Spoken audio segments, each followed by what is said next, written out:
The Edmonton Oilers head on the road with a 3-game winning streak, playing some of their best hockey of this season. Can the good times keep rolling for the Oil? We get you set for Edmonton Oilers, Winnipeg Jets, right here on the Oil Stream pregame show. Matt Iwanyk in for Tom Gazzola once again as he wraps up Season 4 of Bozone Live. He'll be back in the chair come next Wednesday, I think it is, that the Oilers are back in action. As after tonight's game against the Jets, they do take a little bit of a break.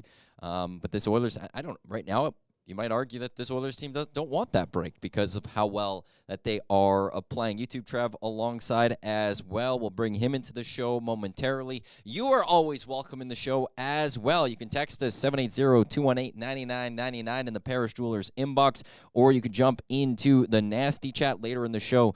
We'll catch up with Matt Kassian, our in-game analyst for Damon Bunting Remax Elite's Game Changers.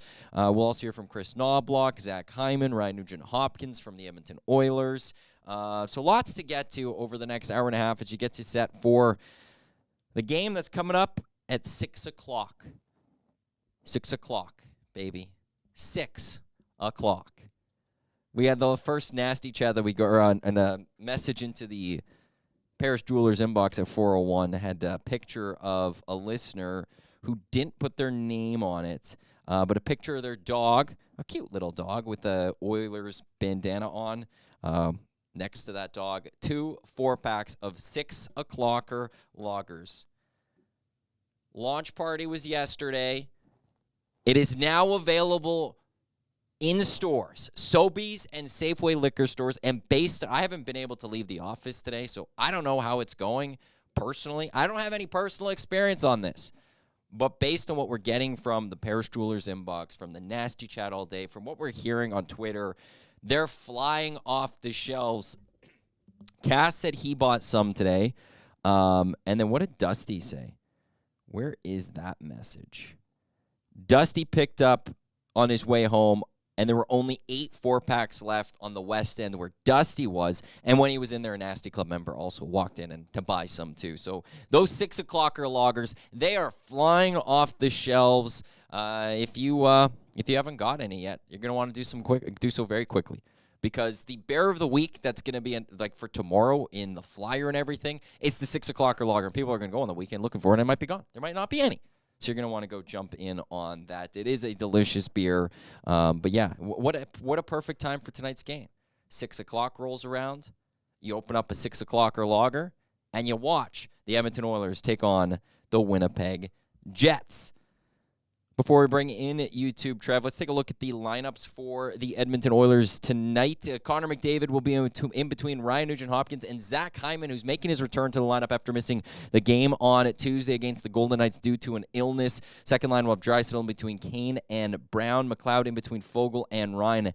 Hamblin centering Janmark and Ernie. So Sam Gagner, even though he scores a goal, he is out of the lineup. Defensively, Darnell Nurse in between with Cody Ceci, Ekholm with Bouchard, and Kulak with Desharnais. When you look at the Winnipeg Jets, their top 6, it's Scheifele with Connor and Ehlers, and Amestikov with Perfetti and Iafallo. Defensively, their top pairing, Morrissey with DeMello. And your starting goalies for tonight, Stuart Skinner getting the start in net once again for the Edmonton Oilers. He's now 7-7-1 on the season, a .331 save percentage and .876 save percentage. He has 1 shutout. On the other side, it will be Connor Hellebuck, who's in net for the Winnipeg Jets. He's got a really good record this season so far, 10-5-1, a .261 goals allowed average, save percentage a little lower, .908 save percentage. He's got 1 shutout. As for the Edmonton Oilers, I mentioned 3 straight wins for them. As for the Winnipeg Jets, they're 7-3 in their last 10. However, their last 2 games were losses. So just like the Golden Knights, well, maybe not as exactly the same, but Oilers taking on a team that's in the midst or starting a little bit of a slump there, a chance for them to continue to make up ground. Question of the night, it's just simple. With the way the Oilers have played these last 3 games, with the fact that they got that signature win against the Golden Knights on Tuesday, is this team back? Can we now call them back? They do only sit 5 points back of a wild card spot. That's it. They're like, it's not much left for them to do to get back to potentially a playoff position.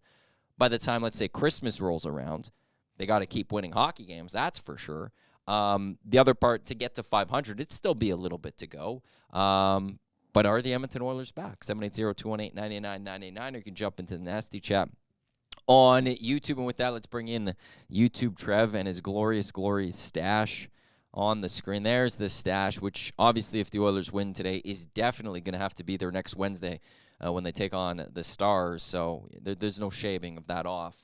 I know you said earlier that you usually take it a little bit into December, but it's now at a point where the Oilers win tonight, you just rolling with that until they lose. Yeah, I don't see why not. The stash is crushing it, and so are the Oilers. So for the time being, it is staying. And last year I think I had it rolling into early January. I kept really? it. Yeah, man. It was. No. So you didn't just roll it for like a couple of days. You went another month. Yeah, it was insane. I actually got it. I'll show you a photo after this. It was looking back, I looked so goofy. But the stash is coming along pretty good. And you talked about what it couldn't have been.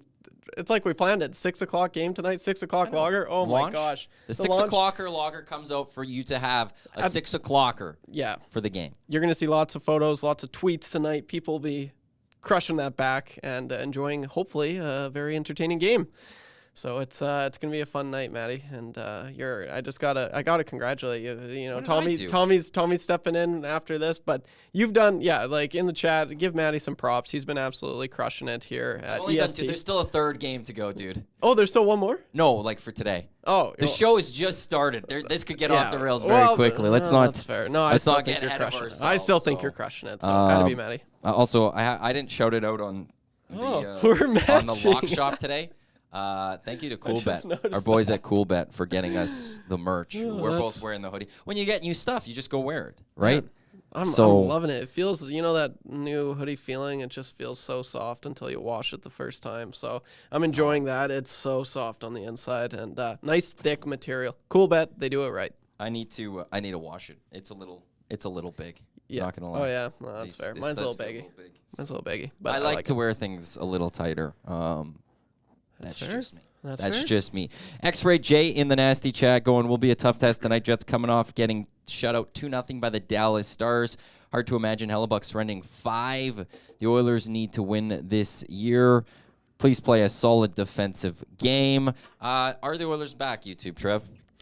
Yeah, I think they're back. I really do think they're back. Their PK is playing better. 18 for 18.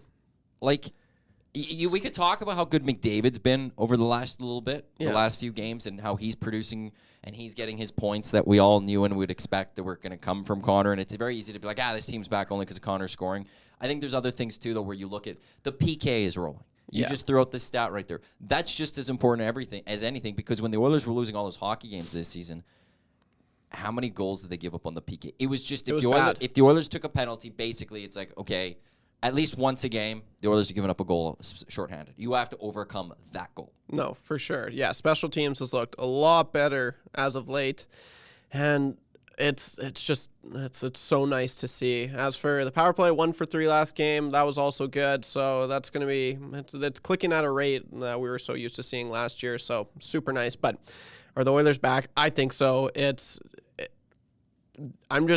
You can just tell from the way they're playing, they're skating way more. Sticks in lanes, that's something, I think that's huge. And Cass kind of referred to it last post game. It's night and day difference. And it's so refreshing to see. And Connor, he wasn't getting his shot off nearly as much earlier in the year. And, I don't know if it was him or the team defending him, but he's getting his shot off way more. The puck's going to the net. They're getting their chances. They're capitalizing on their chances.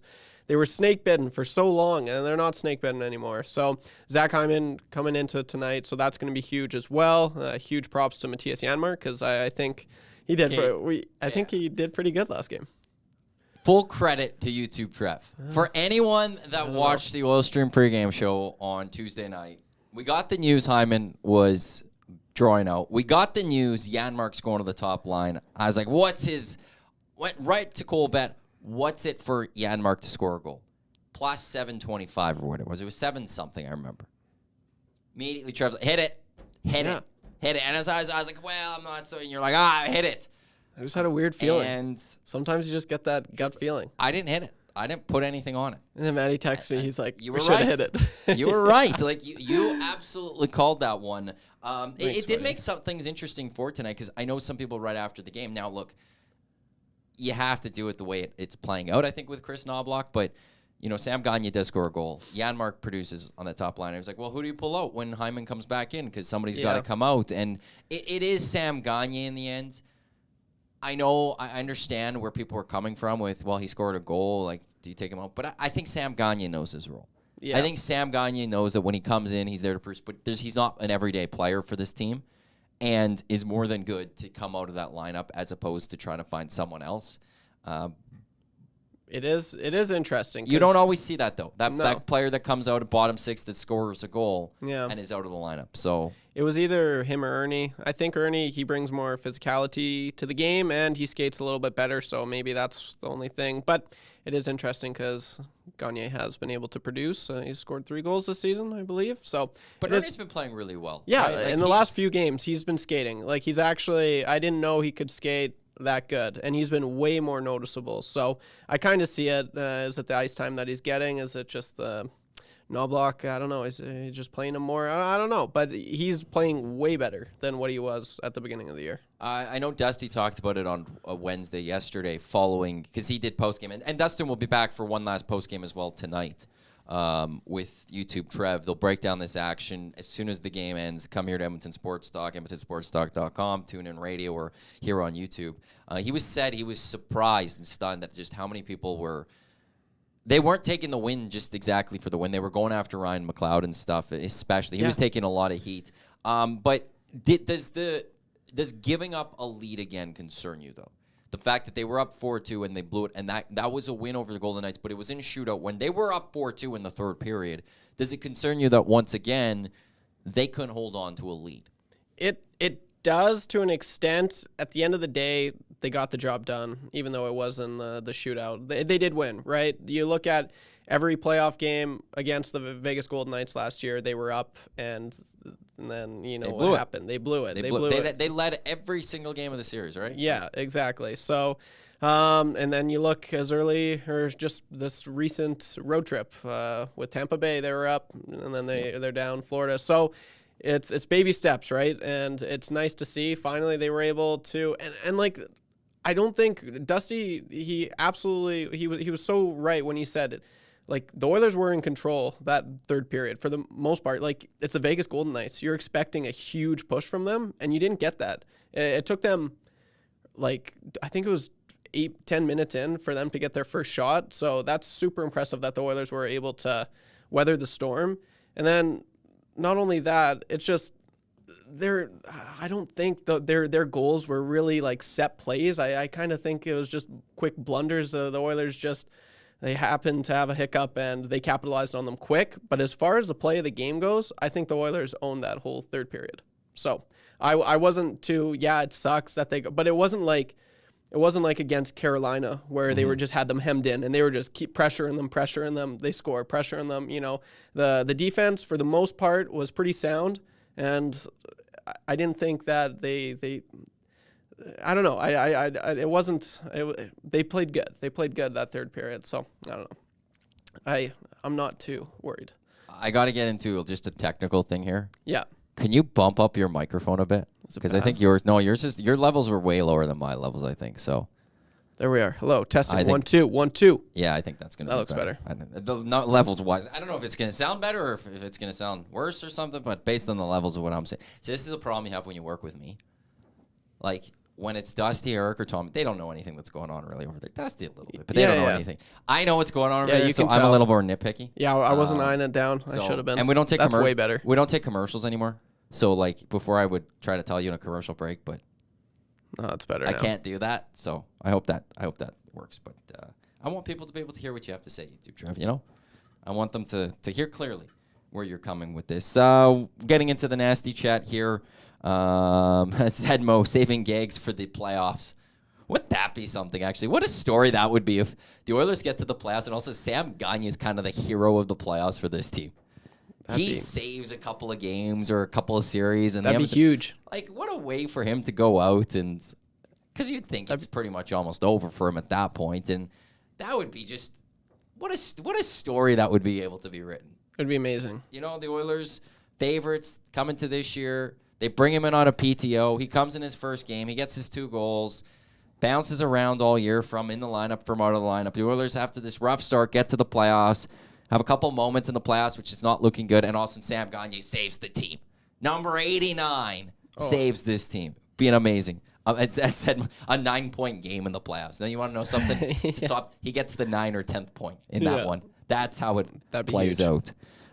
Greg Lockhart, just tuning in. I'm wondering, when did Trev get a concussion, and how long does he have to stay in the darkroom?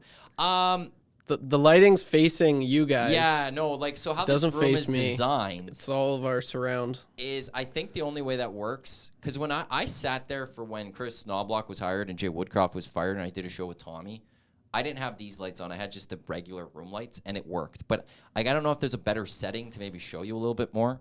But this room is designed for the people sitting at the desk to be lit up. And we can't turn on the other lights because it doesn't look as well on YouTube. And for anyone listening on the audio stream, you're going, it doesn't matter to me. All I care about is the audio. And you're 100% right on that. But for the people on YouTube, for the look, yeah, it's, I think for the most part, just a floating head right now. That's how it's going to go. Vera Montenegro, good evening, Mr. Lean, and kinda YouTube Trev. Why are you only kinda YouTube Trev? Maybe, is he trying to say kind YouTube Trev? Yeah, kind of. Well, there was somebody in Jeff earlier saying, I still can't get over the fact that, quote-unquote, YouTube Trev doesn't know what a super chat is. Not going to lie, that one hurts. That one hurts. Yeah, I have no idea. I had no idea what this thing was. But you know what? You learn something every day. I'm not perfect. Those are the behind the scenes. Like, those are the extra stuff. Yeah. We have them for the graphics and things like that. I looked it up, and I was like, okay, I'm okay with not knowing. It's, whatever. I don't need to know that. When I learned about it, too, I was like, oh, that's great. I actually want to. So the Oilers Jets. We lots to get to still on that game. This is the Oilers Stream pregame show. Matt Iwanyk, YouTube Trev with you here. Coming up in probably about 15 minutes time, we'll have Matt Kassian, our in-game analyst, and later we'll hear from Chris Knoblauch. We'll hear from Zack Hyman and Ryan Nugent-Hopkins of the Edmonton Oilers.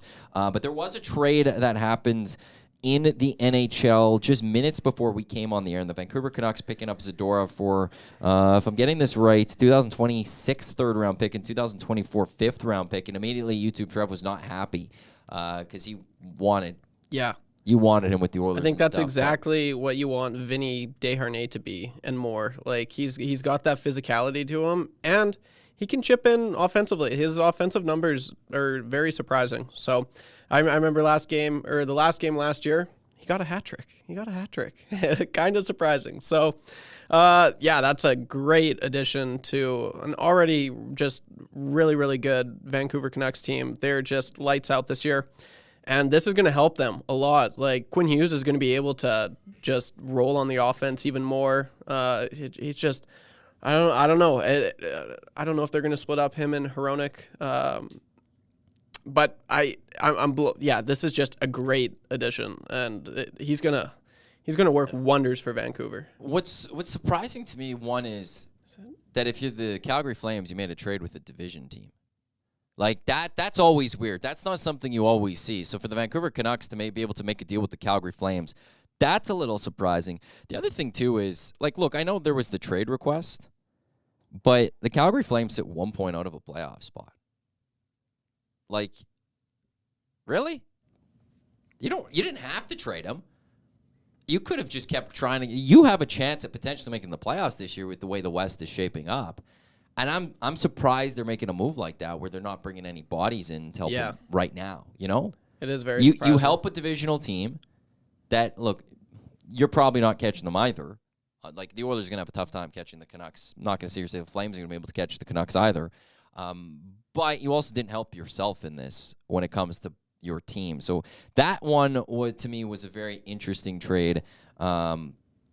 But I guess you just want to just get somebody outside the locker room that doesn't want to be there. Maybe that's the win. Maybe that's something just to take that negative energy or that negative player away, just because knowing he doesn't want to be there is enough to help this team a little bit. Yeah, that's got to be draining on the players. And, I can't imagine that'd be easy. I'd be annoyed, right? I feel like any player on that team's like, what are you even doing here at this point? You don't want to be with us. So, yeah, like, I guess he's out. You get a few picks, but if the Oilers could have afforded Nikita Zadorov, that would have been huge. Oh, So great addition. I'm very pumped for the Canucks. Are you really? Unfortunately, Are you actually pumped for them though? No, but I mean that's huge. That's gonna help them out Makes so them better. much. Yeah, it makes them way better. Who was the player that was it? Lafferty? They got in the. Who was it that the Oilers could have traded Desharnais for in the? Yeah. Sam Lafferty. Yeah. Yeah. Does the Canucks just keep getting these players? Yeah, solid pick. Wow. Man, I'm still trying to make sense. I mean, the Edmonton Oilers, you don't have much cap space. Like you can't even be in these because like right away the Oilers couldn't make this trade just straight off the bat because it can't be picks. It has to be money off the books, and there's no way the Calgary Flames are going to take money off the books for you if you're the Edmonton Oilers and stuff. So when these type of trades can or will happen right now in the NHL, the Oilers aren't going to be involved in those at all. X-Ray J, I'm not surprised. Conroy's a first-time GM, and the Lames are going to lame, not to mention eventually Leafs would have ponied up to a first. Penner's Pancakes going, what is Conroy doing for that return with the emoji of the guy with the hand in the face? I think that's about it of the Calgary Flames here on this pregame show. Let's focus a little more on Oilers and the Jets, and I'll take everyone's opinions on this one. What have you guys thought of, and you too, Trev, your thought on Stuart Skinner's play as of late? You know, he gets the shutout on Friday against the Washington Capitals. A rough start to the game against the Ducks, but then ultimately the Oilers roll. What did you make of his play on Tuesday and so far how he's been playing? Like you can't, with the rest coming up, now's not a time to put Pickard in. Yeah. Depending on what happens with goaltending over the next few weeks, or even the next few days type thing, there is going to be a situation you're going to need a second goalie to go a little bit because Stuart Skinner can't play the rest of the games until, let's say, the Christmas break or something like that. So you're going to have to find a little bit of time to get Pickard in or however else the Oilers are going to attempt to go that way with goaltending. But what have you made of Stuart Skinner's play so far? I think Skinner, as of late, has been awesome. And I think the team in front of him has been, like, way, way better. Stuart Skinner doesn't have to be like a superstar, amazing, outstanding goalie. Obviously, that would be great. But as long as the teams in front of him is playing their positions and is, doing what they're supposed to do and just covering a man, taking a stick, Stuart Skinner is going to be okay. It's like settles him down. It settles him down completely. They were leaving him hanging dry. It was brutal. I was never, the Oilers need a new goalie. I was like, the Oilers need to figure out what they're doing on defense, the forwards and defense. And when that happens, whenever they figure that out, Stuart Skinner is going to figure out his game. He's not going to have to, bail. Like he's not. There's so many just tap in goals. On the rush, like we haven't seen. We were talking about it.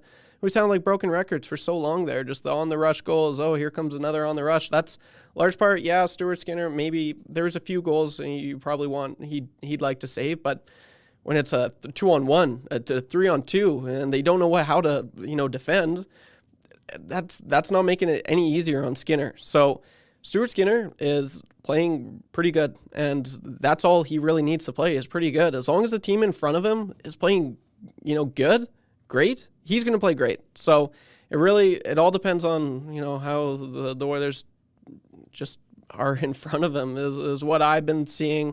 I'd like to hear what you guys have to say in the nasty chat, but yeah, I'm all on board Stuart Skinner right now. I think he's doing what he's expected to do, and goaltending isn't the issue right now. Not even close. The Millsies, I will say no. I wouldn't say not even close for me. Goaltending has been an issue this season. There's been a lot of issues though earlier in this season, so I personally, I can't. The goaltending at times has been very poor for the Edmonton Oilers. Yeah. But, and it has been goaltending in moments as well. It's not just the team defense. But the Millsy in the nasty chat saying, Stu's last 6-8 have been way better. Happens to line up with D-zone being better. Interesting. That's what I just said. And there is, and there's, to me, a bit of a chicken and an egg type thing there. Is the D playing better because Skinner's playing better, or Skinner playing better because the D's playing better? And that's also, to a degree, that you could flip that. Is Skinner playing poor because the D's playing poor, or is the D playing poor because Skinner's playing poor? And there are moments this year where I think it's because of Skinner that has hurt the team. There are other moments this year where I look at it and be like, it's because of the D that Skinner is getting hung out to dry. But yeah, I won't even say the Oilers need great defensive play. No. I think you need just above average defensive play. And that's enough for Stuart Skinner to then settle in to the level that you need from Stuart Skinner to go win that hockey game. Yeah. It's when you give just below average defense, he then becomes I don't want to say a bad goalie, but he becomes a very questionable goalie where you just don't have confidence that he's going to make any real save to help that team out. And again, is it because the defense is playing poorly because Skinner's not playing well, or is it vice versa? That one, I guess, we'll never really know an answer to because they're so intertwined with each other. But yeah, like we could sit here and I know you this morning were talking about how well you've believed that Darnell Nurse has been playing as of late, and this defense is playing better as a whole unit. You could even go with the forwards are helping out in that way. And that has led to also Stuart Skinner playing well. And there's no shock that this is the best stretch of Oiler hockey we've seen this season. Easily. And they're all playing solid defensively, which is kind of back-checking. It's great. The intensity's there, the pressure, the just on the rush, they're doing way better. Their zone exits, their zone entries, everything. It's so good to see. It's amazing. When it comes to Connor Hellebuck, this is a guy that I want to say hit and miss against the Edmonton Oilers because he had that great playoffs against the Oilers a couple years ago. Now, also on that, it wasn't necessarily Connor Hellebuck. I remember that series. The Jets just did so well to keep the Oilers on the outside, and there was no real chances. But I also remember picking the Oilers to win that playoff series because the Oilers actually played extremely well against Hellebuck that entire Canadian bubble year. Hellebuck career against the Edmonton Oilers, 27 games. He's 13, 12, and 12. A .902 save percentage. He's a great goalie. I think the Oilers would be one of the worst teams he has ever played against. Career percent-wise, he has an .899 against the Kings. I said .902 for that. So it's pretty similar. Well, that's the worst team he's ever gone. Career stats-wise, the Kings are the worst team he goes up against. The Oilers are the second worst. Okay, so he plays well against a lot of other teams, but the Edmonton Oilers, if you just look at like save percentage-wise type thing.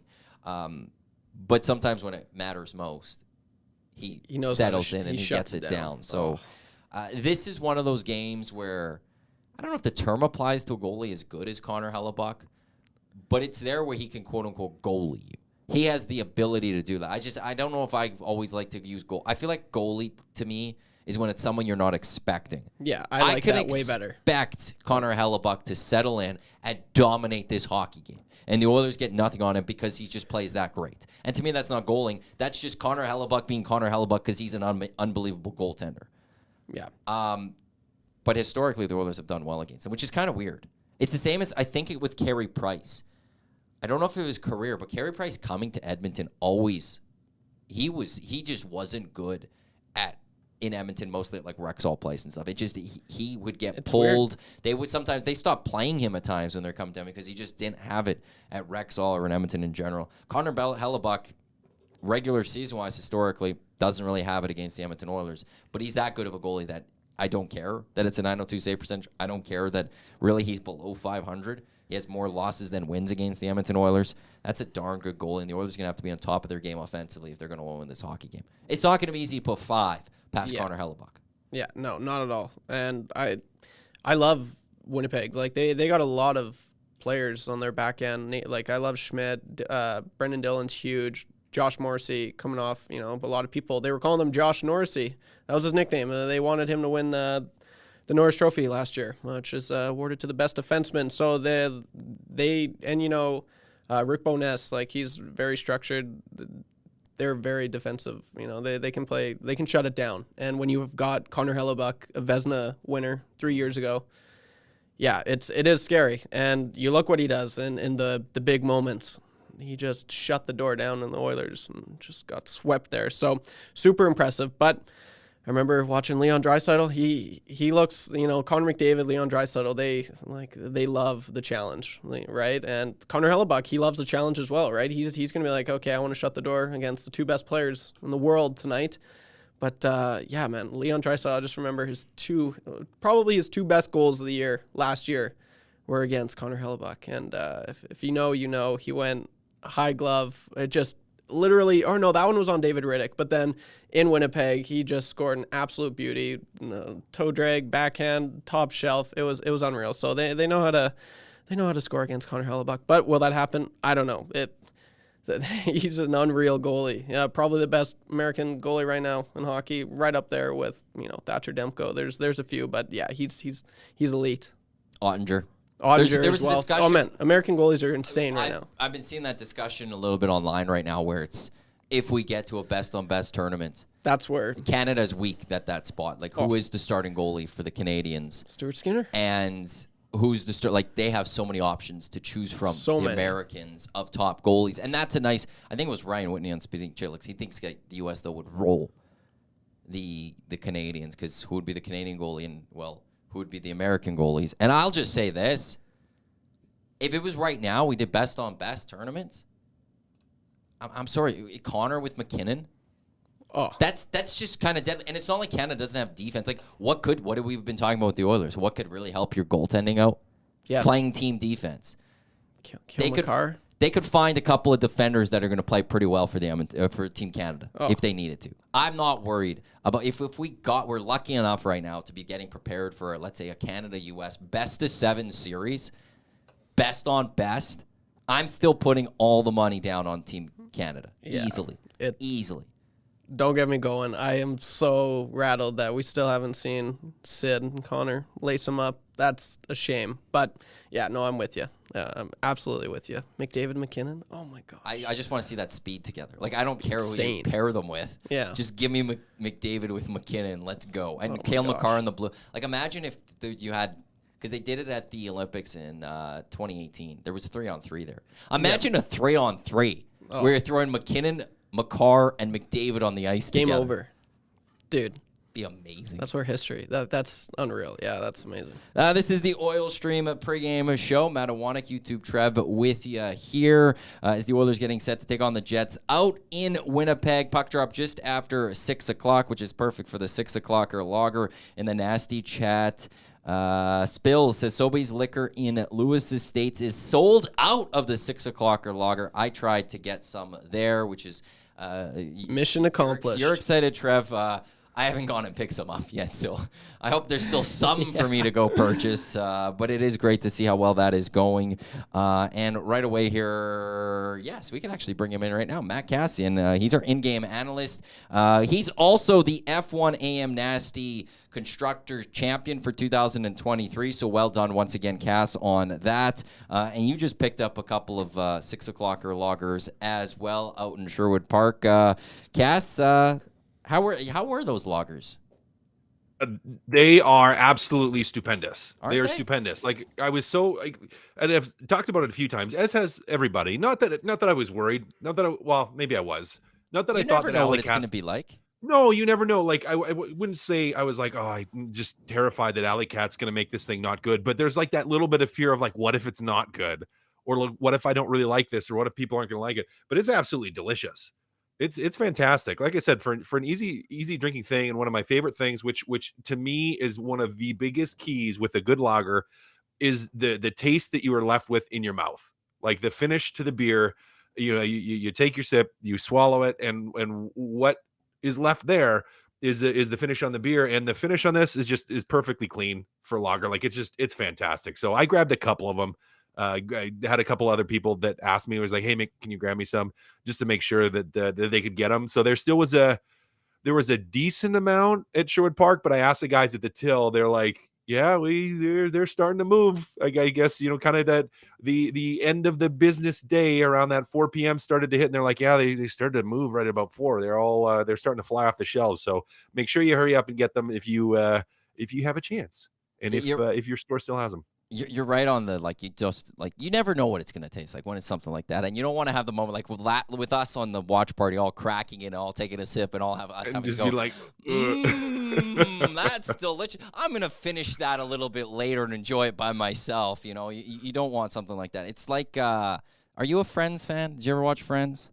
My wife liked them. I never really got into it. She'll then know the episode where Rachel had she did a trifle or something. Yeah. And she mixed, like, she accidentally, like, put beef in there or something, and everyone had to try to make it feel nice, and they all ate it and had to pretend it was delicious. And you don't want to have to go through that. And then thankfully, the 6 o'clocker lager, you don't have to do that because it is that good. Perfect night to go grab it too, because game time 6 o'clock. 6 o'clocker lager. Absolutely. It just works out perfectly. Cass, let's talk some Edmonton Oilers here. And let's just this is the third pregame show I'm filling in for Tommy. He'll be back next week. But the question I threw to you Sunday, I want to now revisit it right now, and is, based on what you've seen against the Ducks and the game you saw against the Golden Knights, how much do you feel that the Oilers might be back? I'm getting closer and closer there. But maybe Tommy or jeez, I'm sorry. No, thank maybe you. Maddie. If anyone wants to call me Tom Gazzola, I'll take that any day.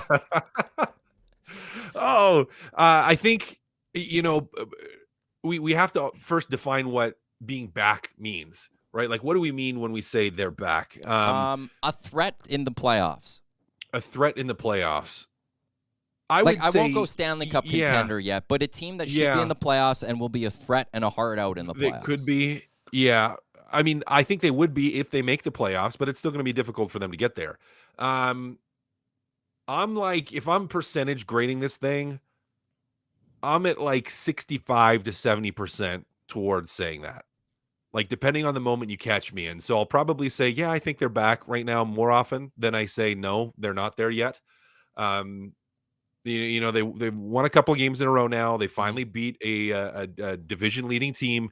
Another really big test tonight. So it's almost like it's again, and you almost hate to put that on a team to say, well, I expect them to win 4 in a row before I can say they're back. But part of me is kind of like, well, I kind of do. You're playing another really good team here, and if you can now win in what was a semi-ugly win against the Vegas Golden Knights, which I'm thrilled that they won. And if you can win against another good team in Winnipeg, now you've beat 2 really good teams back to back and have strung 4 wins together. And that might take the percentage a couple points higher for me. When you look at the game against the Golden Knights, like, is there concern that the Oilers blew another lead in that game? Or do you look at that and just go, this is a win's a win. You beat the top team in the division. Yeah. Win's a win. I mean, like, there's things you would look at to say, hey, clean this up. Yeah, you don't want to see that happen. Giving up leads in the third period isn't a recipe for success every night, but we've seen them give up leads before and lose the hockey game and lose it in regulation multiple times. I mean, they did it back to back with Tampa and Florida by giving up 2-goal leads in the first period. I get where some people are like, oh, they want to be worried about this. And it's like, yeah, I get it. I get that you're disappointed that they gave the lead. The point to the Golden Knights doesn't matter. Mm-hmm. You're not catching them. So a win's a win. Take the 2 points. Be happy they stuck with it enough. They, Stuart Skinner in the shootout did what he needed to do. McDavid and Ryan Nugent-Hopkins did what they needed to do, and you get 2 points. So I just don't care. Like, I shouldn't say I don't care, but it's just I care more about the 2 points. Yeah. I think the YouTube Trev had is 18 straight penalty kills for this hockey team. Have you noticed anything different, like, in what they're doing on the PK that has maybe led to the success of them in the last little while on the PK? Yeah, I think they've limited some of the seam passes. So they've had a little bit better sticks. Like, pucks haven't gone through them as much, because even when you look at when they were really struggling on that penalty kill, a lot of what was hitting them was seam plays. Mm-hmm. Was the puck moves down low, it moves across the front of the net, no one gets a piece of it, and a guy kind of like Draisaitl, maybe not as much on that angle, but it's moving across the net for either a one-timer or a clean look on the far side. And when that happens for goalies, I mean, having to push that way that far across, trying to make a save there, that kills you. Second to that, they've done a better job of taking care of sticks in front of the net, where there's been some deflections, there's been some I would say missed opportunities when there have been opponents in front of the net to find sticks to clean away rebounds, like where it's like they kind of pushing the guy's butt, but they're not taking the stick and the guy's just tapping in the rebound. So they've kind of eliminated or cut down on those 2 things, which has helped. And number 3 is the goaltending has been better. Like they have made a couple saves on those penalty kills that maybe earlier in the season would have gone in. Stuart Skinner has stood tall in those moments, and that helps as well. So those are kind of the 3 core components I would say that have improved: not allowing seam plays, being better with sticks in front, and goalies making the saves they need to make. Oilers Jets coming up just after 6 o'clock. Let's get into Game Changers, which is brought to you by Damon Bunting, RE/MAX Elite. Damon Bunting, a consistent top producing realtor in Greater Edmonton and among RE/MAX realtors. He and his team would love to help you find that right home or make the move from your current home community driven. He understands what it takes to make a difference in our city. Check him out at DamonBunting.com or visit his Instagram at Damon Bunting Real Estate. I didn't get a chance to chat with him yesterday. A lot of other people did, including Dusty, but he was out at our launch party at Alley Cat. Just an awesome dude. Just the best. You just give him a call and just have a nice chat with him if you'd like. But let's get into Game Changers against the Jets. And number one, no deep breath. No deep breaths indeed. No deep breaths indeed. For all the talk, and McDavid talked about it, some other players talked about it, heading into Vegas, this is a measuring stick. This is a measurement game. This is where we can see where we're at because it's against a really good team.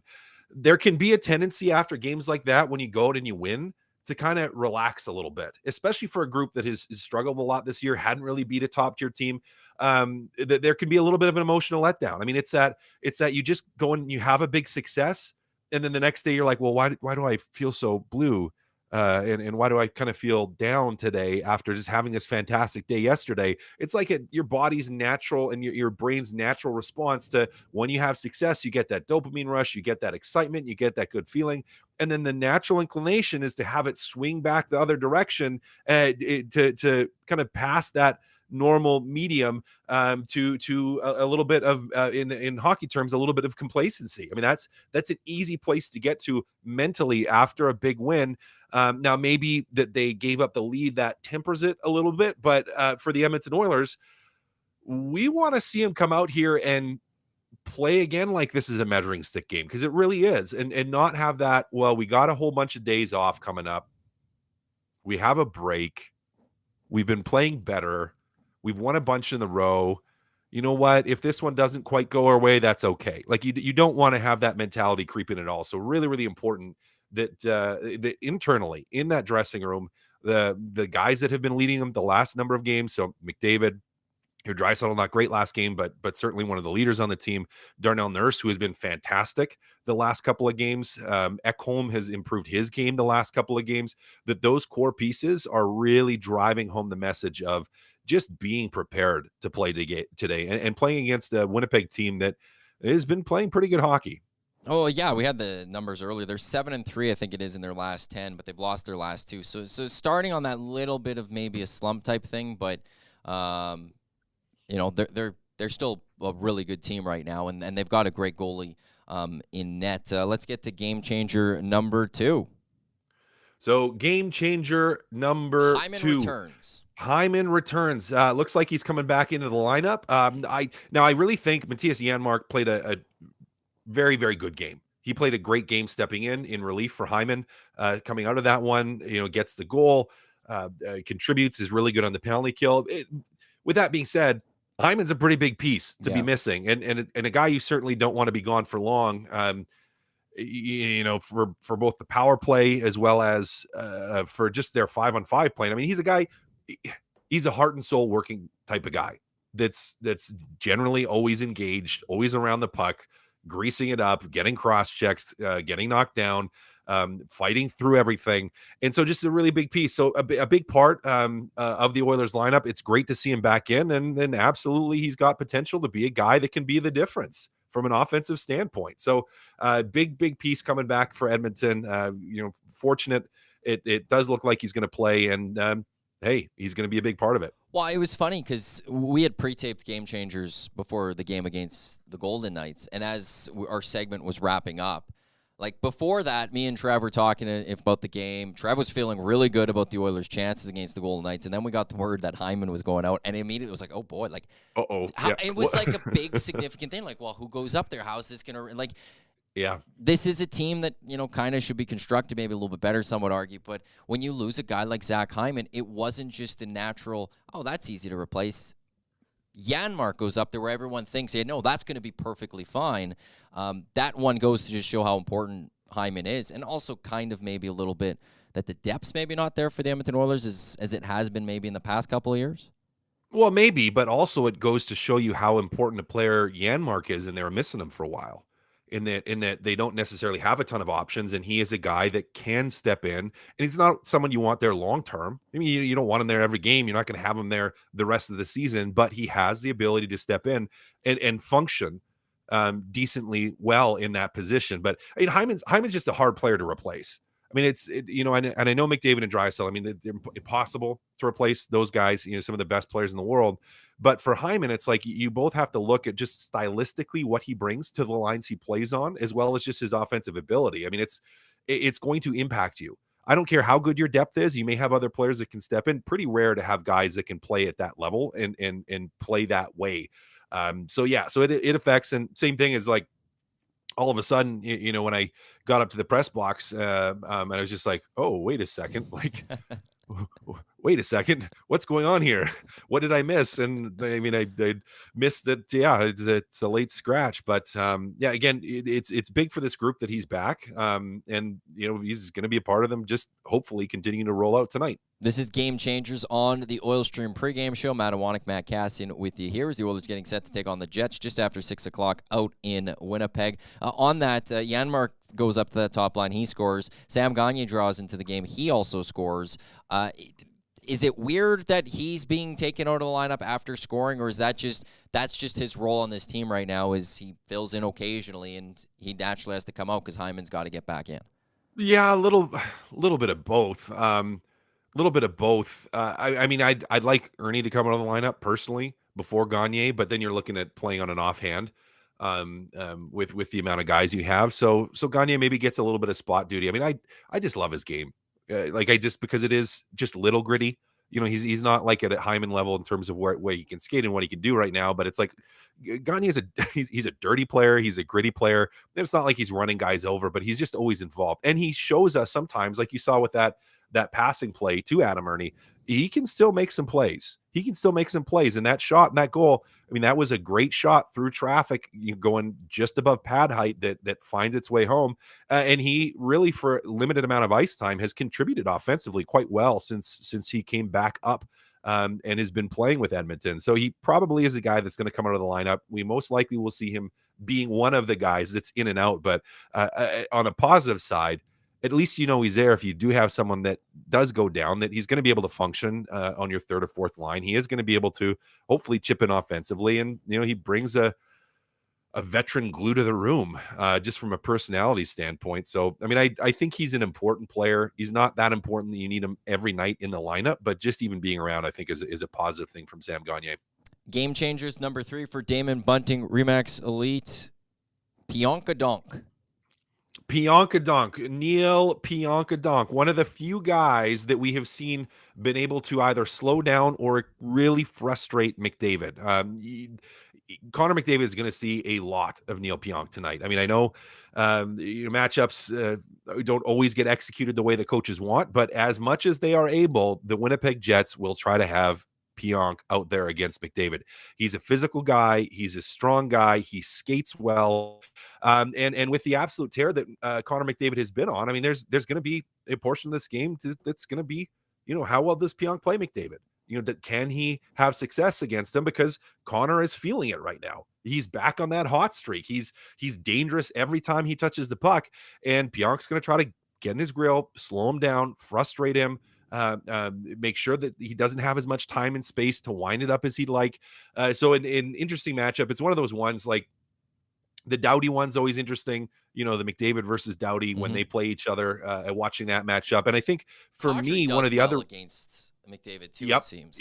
From a forward, like another guy, seeing how well he plays against him, and Pionk's up there too. Now, he hasn't always had good success. There have been moments when McDavid has just absolutely destroyed him in that matchup. But it's one of the more interesting ones nonetheless, because it's like I think he matches up as well as you can against Connor McDavid. So for me, it's a fun little battle to watch between those two. And if McDavid's able to break free and do McDavid-y things, well, I mean, the Oilers could very well win this hockey game. if Pionk does a good job of playing him, we have to see who else steps up. Can Leon, because he was a little quieter last game, can he have a night tonight if McDavid's being slowed down a little bit? Can other guys, Hyman coming back in, can he have a night if McDavid's getting slowed down a little bit? So it's an interesting element to the game, a fun matchup for me to watch, and I think it should be fun for everybody else to watch too. Like, there's not a lot of players, again, that you sit there and say just can contain McDavid, if you will, or anything like that. Is this a case where if McDavid's not having that night because Pionk is playing a great game, it's down to other players to step up because this is one of the rare nights McDavid can't produce? Or is there something you think the Oilers can maybe do to try to get McDavid going? Because it's tough with the line change on the road type thing. Is this more, though, just on the rest of the team? You got to step up tonight a little bit more because this is just one of those nights McDavid's just not going to be able to do it? Absolutely. It's on the rest of the team to step up if that's the night. Now, we don't know if it will be. I mean, we don't know yet. You got to see how the game plays out, obviously. You got to see how the game plays out and how it goes. But if Pionk is able to stifle McDavid a little bit, well, then yes, it absolutely falls on the rest of the team to not to try to play like McDavid, not to try to make up for McDavid, but to say, you know what, he's had a couple points the last couple of games. He's been an okay part of these wins. It's our time to step in here and for someone else to be the hero. And that's okay. That's normally going to happen. That is going to happen because Connor McDavid isn't going to be getting 3 or 4 points. Well, maybe he will, but most likely he isn't going to be getting 3 or 4 points a game the rest of the way. So, if he gets stifled a little bit and gets held to 1 point, who else is stepping up to have an impact? And that's on everybody else. F1 AM Nasty Constructor Champ for 2023. Matt Kassian, also our in-game analyst right here on Game Changers on the Oil Stream pregame show. Appreciate the chat, Matt. Enjoy the game. Dusty will talk with you post-game. Absolutely. I just, Hall of Fame commish, Matt Iwanyk. Well, thank you for that as well. Matt Kassian right there. That was Game Changers. Brought to you by Damon Bunting, RE/MAX, the lead Damon Bunting, consistent top-producing realtor in Greater Edmonton and amongst RE/MAX realtors. Check him out, damonbunting.com, or check out his Instagram at Damon Bunting Real Estate. Walking Gage just can't show up for a hangout. There's a little bit of beef right now going on between Gager and I.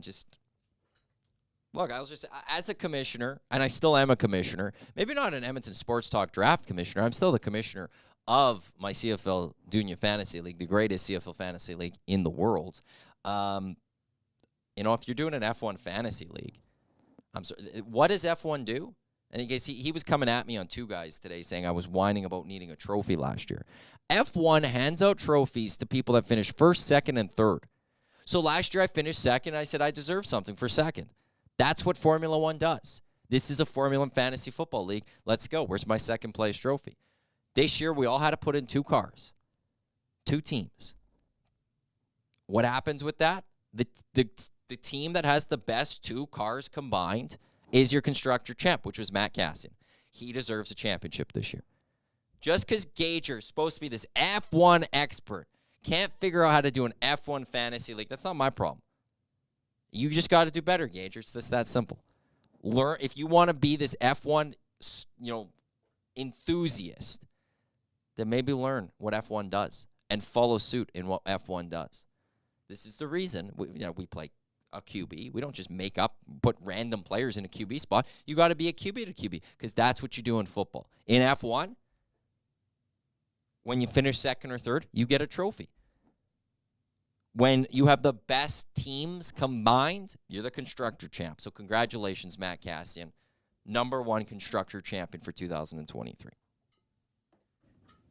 Amen. Look at that. Yeah, that was good. That was good. I like that. I'm liking how I'm starting to get into this beef thing with Walking Gage, which is just, of all the people that were within Edmonton Sports Talk, like I'll take you guys out of it, like these people I see every day. Yeah. I didn't think the first person I'd be beefing with a little bit would be Walking Gage, but here we are. It is, yeah. That matchup is surprising. Yeah, I both just super nice guys, and they're butting heads right now. It's weird. Penner's Pancakes. Maddie with the truth bombs. Yeah, he's spitting facts right now. See, Gager? See? I haven't seen Gager in a few weeks now. I'm actually a little sad by that. Yeah. He hasn't been around. He's so much fun to be around. He's been sick a couple of weeks, and last week we didn't need him in, so hopefully next week he will come back. Matt Iwanyk, YouTube Trev with you here. This is the Oil Stream pregame show. Edmonton Oilers getting set to take on the Winnipeg Jets just after 6 o'clock out in Winnipeg. Thanks again to the boys at CoolBet for the great swag. I bring up CoolBet again because Dustin Nilsson has built an Edmonton Sports Talk parlay for tonight's game, which is a really nice one. Just looking at it. Actually, it's dropped since this show has started. It was in the plus 900. It's now plus 875. So a lot of you guys are out there actually throwing some cash on that to drop the value. McDavid, 1+ goals. Draisaitl, 2+ points. Bouchard with a point.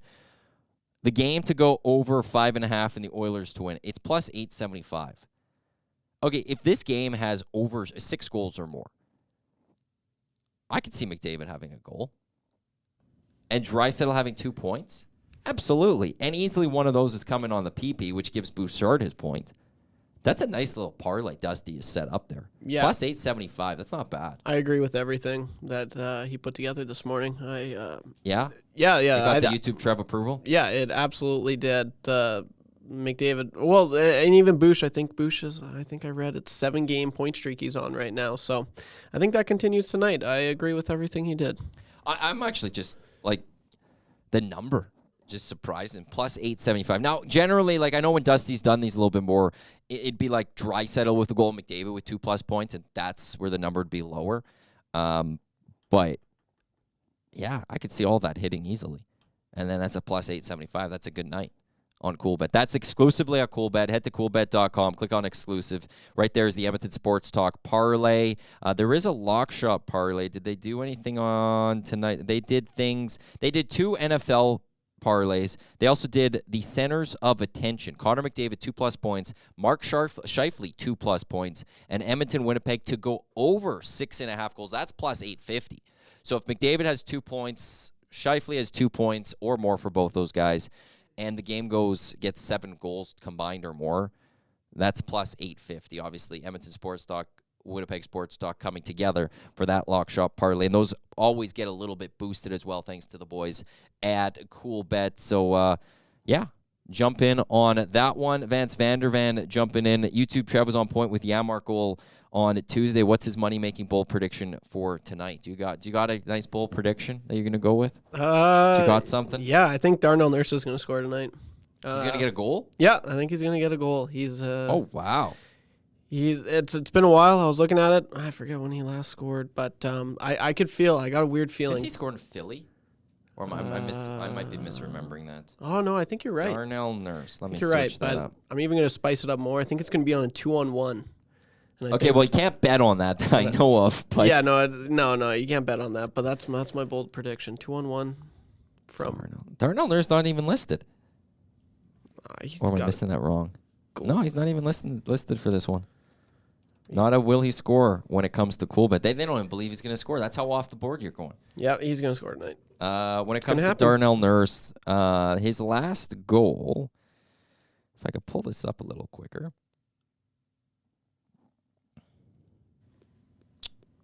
San Jose.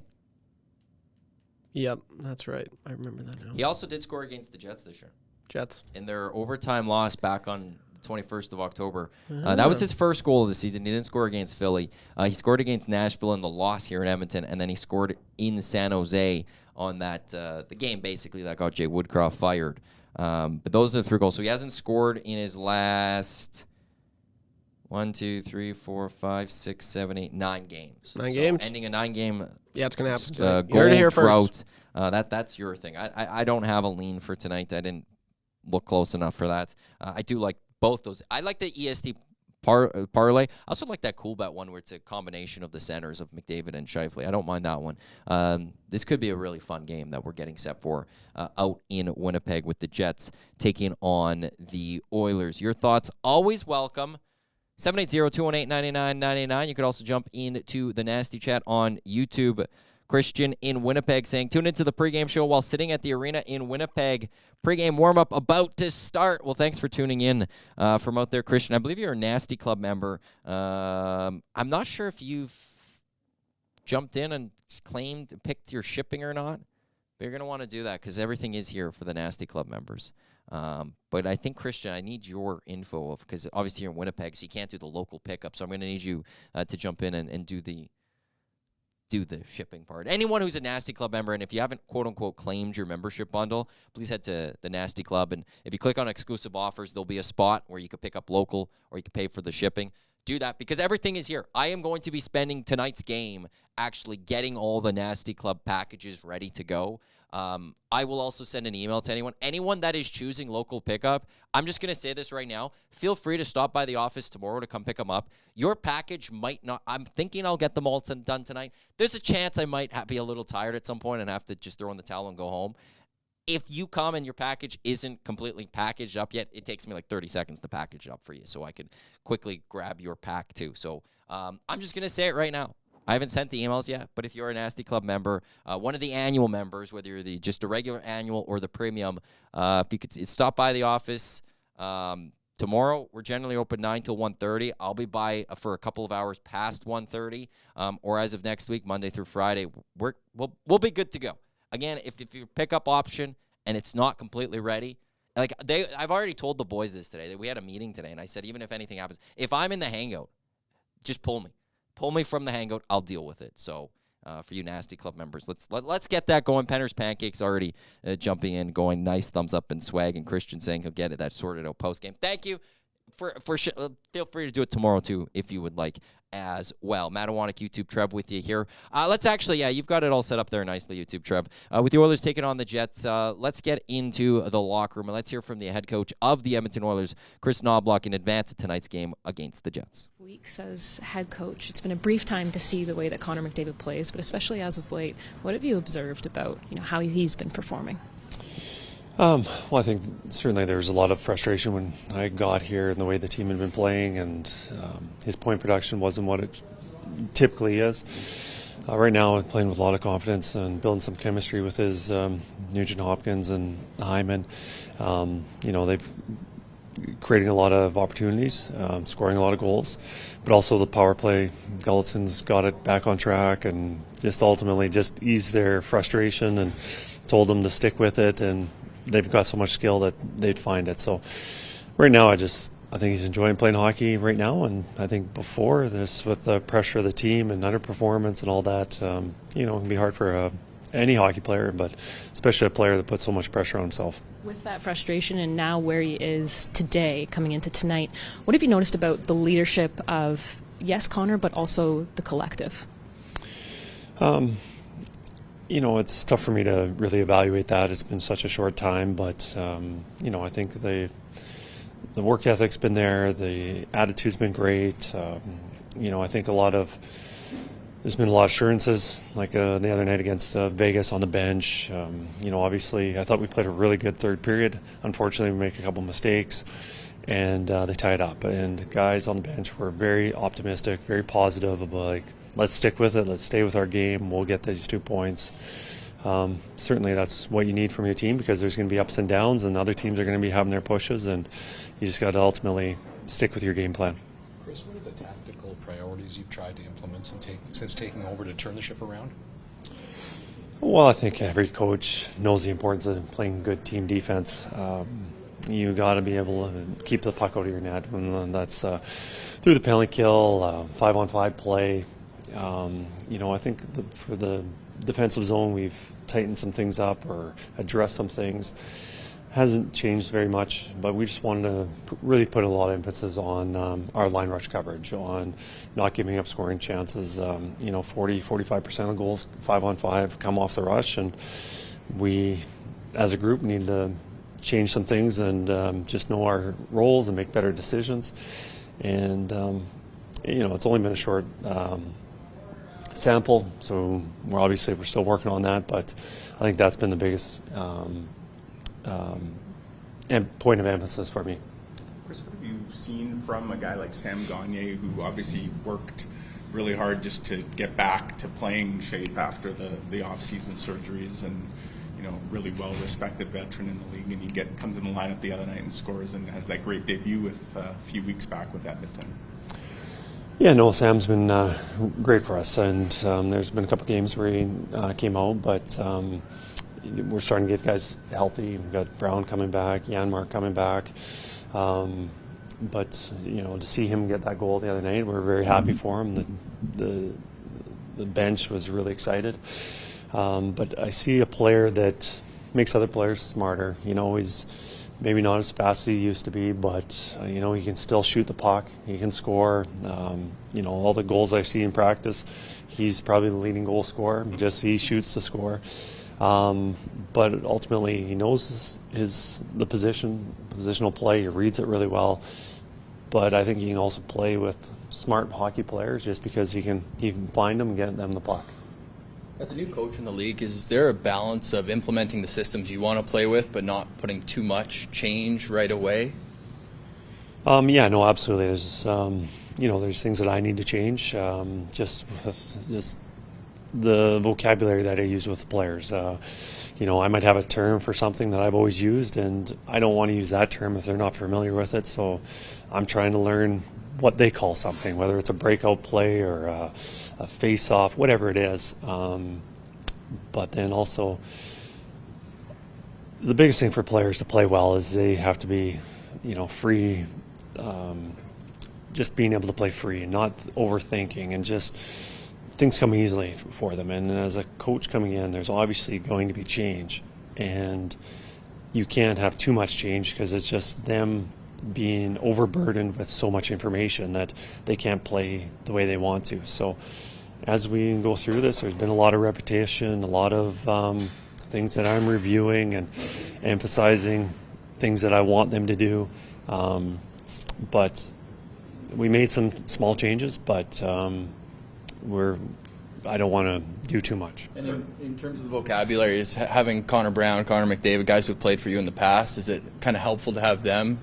No, that was so long ago. All my vocabulary's changed since then. So no, it's mostly the things that I've used lately and coming in, and sometimes before a meeting I'll review it with the assistant coaches, and I'll say, all right, what do you guys call this, and what would you say to this? And then also with system stuff, there's things that I would like to do or I've typically done, but in my opinion, maybe if I change it, it might improve our team 0.5%. Well, am I going to really have the players thinking about making a change and all the other factors?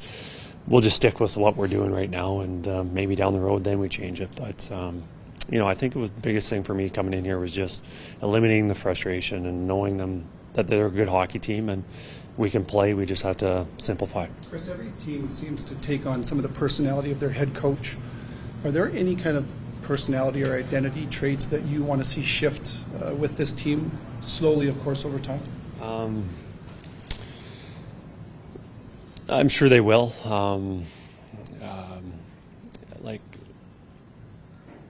That's kind of difficult. As a coach, you always have an idea how your team's going to play, and but that always changes a little bit with your personnel. And I think of certainly early in my coaching career, I saw myself as a defensive coach, and 100% I spent probably 80-90% on looking at the defensive aspects of the game, the details. And through the years, I've certainly changed and looked at it more offensively. But I think as a coach, you always have to coach to what you have.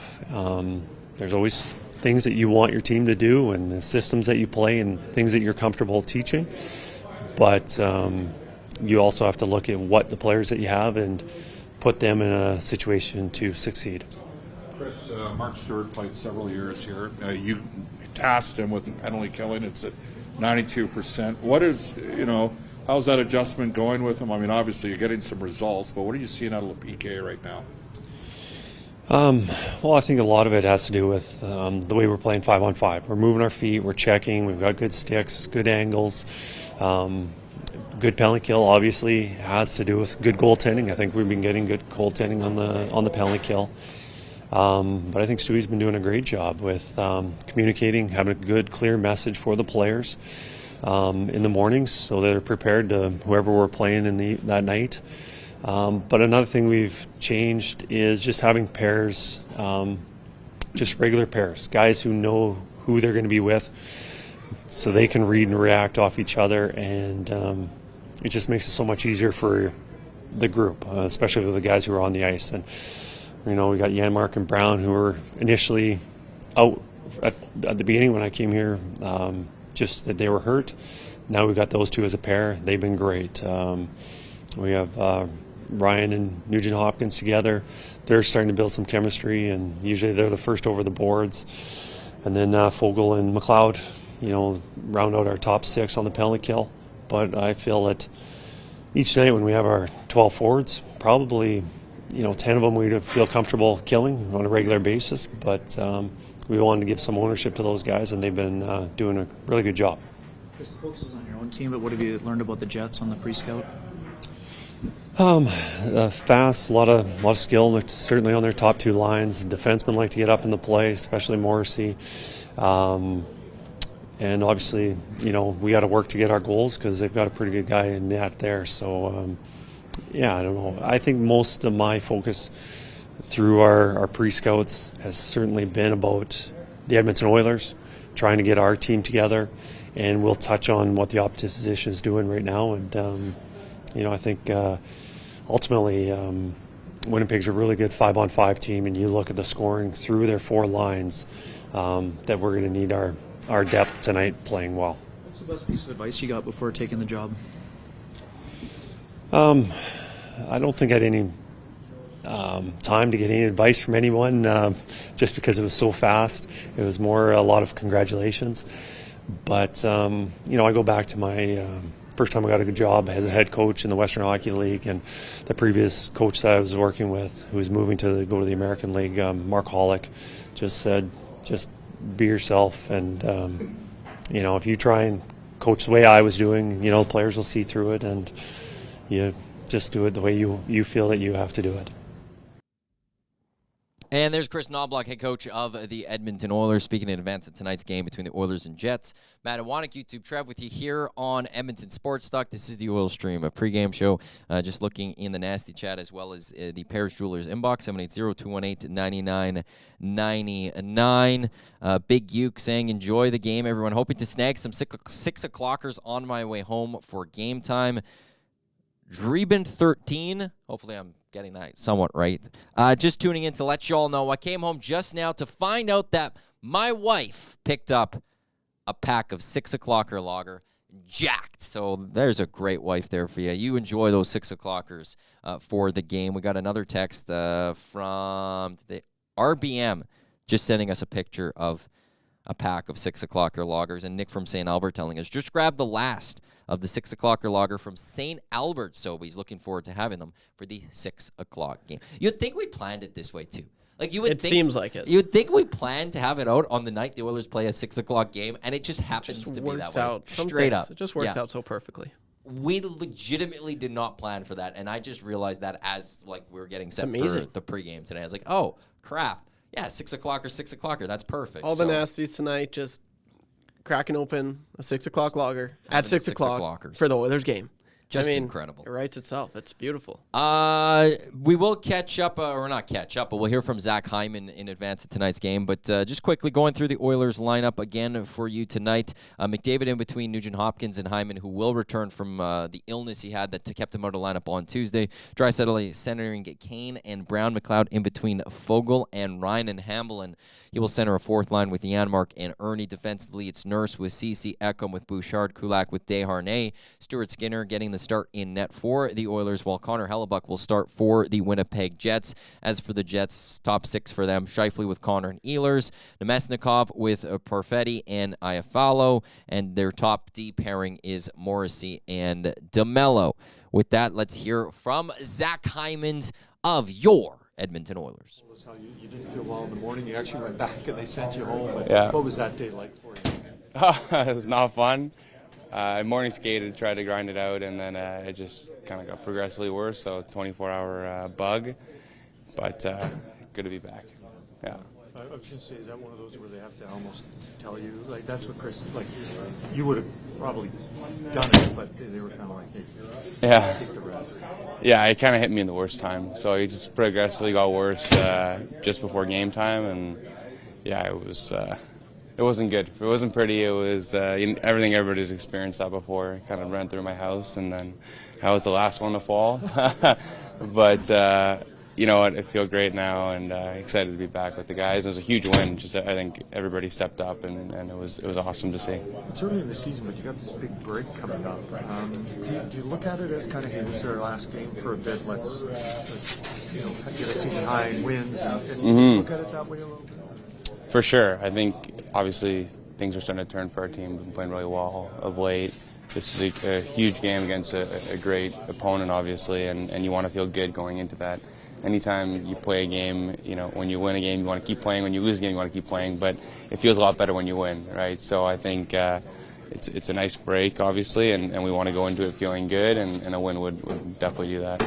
Zach, playing better, as you mentioned, how much does that have to do with the coaching change? And I mean, that's not to throw Jay out of the bus, but like just the reality of the coaching change, how much does that have to do with it? Turnaround. Yeah, I'm not here to compare coaches, but I think for sure, I think Chris has done a really good job of coming in and just being a really calming presence. I think the reason that Woody got fired wasn't because of Woody. I think everybody in this locker room has the utmost respect for him and how good of a coach he is. It was on us. We weren't playing well as a group. It was on the players in the locker room. And I think we've turned that around, and obviously Chris has been a big part of that as well with what he's brought to the locker room and his presence. But again, I just want to reiterate, Woody is a phenomenal coach, and it had nothing to do with him. How about the systems, though? Like, just for looking at this from outside eyes, we see the results, but without benefits of seeing all the games, how dramatic a difference are you playing in systems well?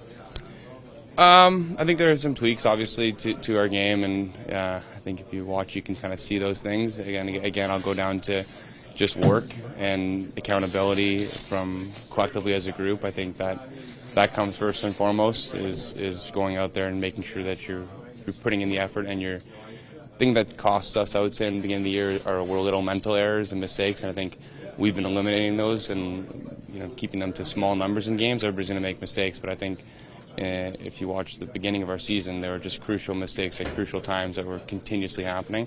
But I think Chris has come in and we've cleaned those up, and we've adjusted some things like you mentioned, and I think it's been going well, obviously. You guys? Oh, sorry, I was just going to ask. Whatever your captain was playing through, that was hobbling him close to the Heritage Classic. It seems like probably that's completely gone based on what he's been doing over the last 5 games. Yeah, he looks pretty healthy, and obviously playing at an elite level like no one else can. So excited to have him in full force, obviously. You guys have seen the Jets once this year. What kind of challenges do they present? They're a great team. They got a deep lineup. They got really high-end skill. Phenomenal goalie, obviously. Norris caliber player in Morrissey. So, I mean, they've got all the pieces. We've seen them once, so it'll be a good test for us again here against a really good team. And there's Zack Hyman of the Edmonton Oilers in advance of tonight's game against the Jets. Puck drop just after 6 o'clock. Matt Iwanyk, YouTube Trev with you here. Let's get into the inbox, 780-218-9999. It's a mix right now of 6 o'clock or logger updates as well as the Oiler game tonight. This text coming in, I think from Winnipeg, because it's a 204 area code, which is the Manitoba area code. McDavid and Draisaitl will spend most of their nights with their faces plastered against the glass in their own end. Lower et al. Will see to that. I'm just trying to... Who is that? I don't know who he's referencing on that one. Lowry? Okay, I'm going to guess Lowry. And someone will see to that. Yeah, I don't know who else. Okay, well... I don't know if I'd go say that. If the Jets are winning tonight, I'm not going to say it's because Leon and Connor have their... I just don't think the game playing out that way. Leon and Connor in their own zone just getting destroyed. No, I won't see it that way. Airport Brad, love the show. Keep up the great work, boys, with the cheers glass. Big Hugh saying, darn, I was just about to go to St. Albert to get some 6 o'clock or loggers. Yeah, I don't know how many Safeway and Sobeys liquor stores are in St. Albert, but maybe there's another one you can go check out, or maybe they have some stored out in the back. Just dipped across the border from BC and picked up some 6 o'clockers in Canmore. What a time to be alive. And I think Glenn Ma, he's out in Calgary. He just tagged us in a post that he picks them up down there. I have a buddy. Well, we have a couple buddies that we used to work with at the old station. They work in a radio station in Calgary right now. And I was texting with him yesterday, and he does a podcast where they also, while they just talk about random stuff, they usually drink a craft beer, and he's going to try to get the 6 o'clockers for one of his podcasts. We'll have to find out if he does that, because then I'll throw some love that way. But until they throw our love, drink those beers, I ain't telling anyone that podcast name. Ty, that's on you to get this done. You drink those 6 o'clocker loggers on your podcast, I'll throw our support of EST behind you. I miss Ty Jordan. He was a great dude. We need to get him on the hangout next time he's up into Edmonton. The Oilers-Jets, they're one of 14 games in the NHL on this Thursday night. Games underway right now through 0-0 between the Bruins and the Sharks. The Leafs lead the Kraken 1-0. That one also through 20 minutes. 0-0 Panthers, Canadians in after one. A bunch of games are through one. Red Wings 2-1 over the Blackhawks. Penguins trail the Lightning 2-0, while the Devils are up 2-0 over the Flyers. Early into the first, it is 0-0 between the Islanders and the Hurricanes. Still to come tonight, it is the Sabres out in St. Louis against the Blues. The Predators hosting the Wild. The Stars taking on the Flames.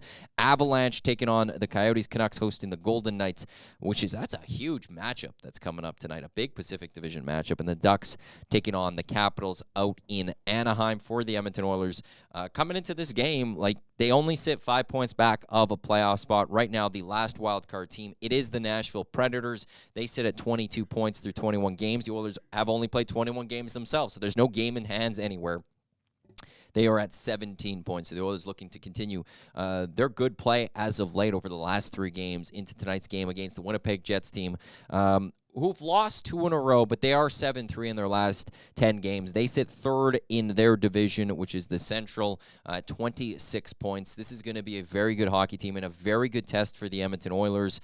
I guess when you look at this team that the Oilers are going to go up against, it's a nice test because they got that signature win against the Golden Knights, which is what everyone kind of was clamoring for the Oilers this season. To be able to get 2 back-to-back signature wins, how big would that be for this club as they do get that little bit of a break in advance of getting back to Rogers Place ice for a long time? Because I think you mentioned it to me, Trev, a couple days ago. They don't leave. It's after they came back from Washington. They don't leave Canada for a really long time. Yeah, they're at home for the next, I think it's a 6-game stint at Rogers Place. So yeah, they came back. So the 25th, they practiced actually Saturday. They've played these 3 games. They're on the road, but in Winnipeg. And then the next time they leave, the 19th, they play the Islanders out in New York. They have the New York swing there. They'll take on the Islanders. They'll take on the Devils. They'll take on the Rangers before their Christmas break. They wouldn't fly out, if I'm looking at, depending when they'd want to fly, to either be the 17th or the 18th. Yeah. So 3 solid weeks in this country, and the only time they actually have to leave, it is from Edmonton to Winnipeg for a flight that would have went yesterday, fly back tonight. So they're going to have a lot of time to get comfortable, their own beds, for anyone that's dealing with any sort of nicks over the next few days, they could recover. If you go into that on a 4-game win streak, you've set yourself up really nice for that stretch before Christmas to really make up ground once again and maybe get back to 500 hockey. Yeah, absolutely. They're the most traveled team in the whole NHL. I'm pretty sure the stats come out at the end of the season, and just being so high north, it's insane. It kind of deters away a lot of free agents because of the travel, just because sometimes, coming back from a flight from Edmonton to Florida, 2 weeks ago, that's a long flight. So yeah, they're gonna be able to recover. It's nice that the travel's gonna be pretty, not extreme for the next little bit. So that's gonna be good. And I can't wait. It's gonna be a good game tonight, Maddie. I'm always looking forward to see the Oilers and Jets. There's a family rivalry. My dad's from Winnipeg, born and raised. So who does your brother cheer for? Oilers. He was Oilers. So you guys just... We're just like, how about no? Do you guys... We didn't grow up... Do you guys rub it in? Manitoba. Yeah, of course. Yeah. It's going to be a lot of fun. It's always... Does he rub in if Jets win? It's the worst. It sucked. The whole... Man, I'm not even... I love my dad, obviously, but when the Jets swept the Oilers, that was the first time in my life I ghosted my dad for a week, and it was... it was infuriating. It was so... It still hurts. So, but I'm over it. I'm kind of over it. But it's always fun when these two teams match up. It's Yeah, it runs deep in the family, and I cannot wait. It's going to be a good one. I'm expecting, like Lowry, he's a great player. I love that he's the new captain for the Winnipeg Jets. Leads by example, good role guy. Third line, it's one of the best third lines in all of hockey, if not the best. So it's exciting. I'm very pumped. Well, it's a fascinating team, the Jets, because like right when Scheifele and Hellebuck signed this offseason, it was like, why are you doing this? Yeah. Like Hellebuck, shouldn't you want to get out? Like, don't you want to go somewhere else? Very surprised by that. To see that they're still producing really well, sitting third in their conference. A pleasant surprise, I would say, for this season. Yeah. I don't think a lot of people were predicting that from the Winnipeg Jets. No, not at all. Bigger surprise, like the Canucks, what they're doing this year is, I think, one of the biggest surprises for sure of this NHL season. But for the Jets, it's good to see. For Oilers fans, they don't care tonight, though. No. They just want the 2 points. That will wrap up, I think, tonight's edition of the Oil Stream pregame show. Tom Gazzola will be back hosting pre and post as of next Wednesday. Bozone Live comes to a close tonight for Season 4. Dustin Nielsen will be back, though, with the post-game show. That's going to be a fun one no matter what. It's fun listening to Dusty to do a post-game show, Yeah, he's doing great. And you as well, man. You're crushing it. Thank you. But, like, for Dusty, it's like he's one of those type of people, too, where if you catch him before he simmers down, like, there's a lot of emotion. Yeah. And the Oilers haven't lost yet, which is good for the team. But like, if the Oilers lose tonight, I'm excited to see what Dusty has to say. But when they win, like we get him the next day at 6 a.m. But there's a little bit of time in between for him to settle down, simmer down. Formulate thoughts. Maybe, I guess that's not what I want to go with that. But no, it's just you want that emotion. He doesn't think. Time, he just speaks. Yes, he doesn't have time to put that to put the emotions aside a little bit. He just comes at it and he gives it to you. And well, Dusty's just also great at everything he does. But, true pro. He will have the post-game show for you tonight. And like I said, Tom Gazzola will be back in the host chair come next Wednesday. But Oilers-Jets coming up just after 6 o'clock. For those with the 6 o'clocker loggers, you crack into those right away here for 6 o'clock with the Oilers taking on the Jets. On behalf of YouTube, Trev, who once again did a wonderful job. It's weird to say, at the old station, we always say behind the glass. It was the I don't have a behind the glass. Behind the computers, behind the cameras. YouTube Trev doing a wonderful job over there. But on behalf of YouTube Trev, Matt Iwanyk, thanks for tuning to the Oil Stream pregame show. Enjoy the hockey game tonight. Enjoy those 6 o'clocker loggers. Dusty will talk with you on postgame.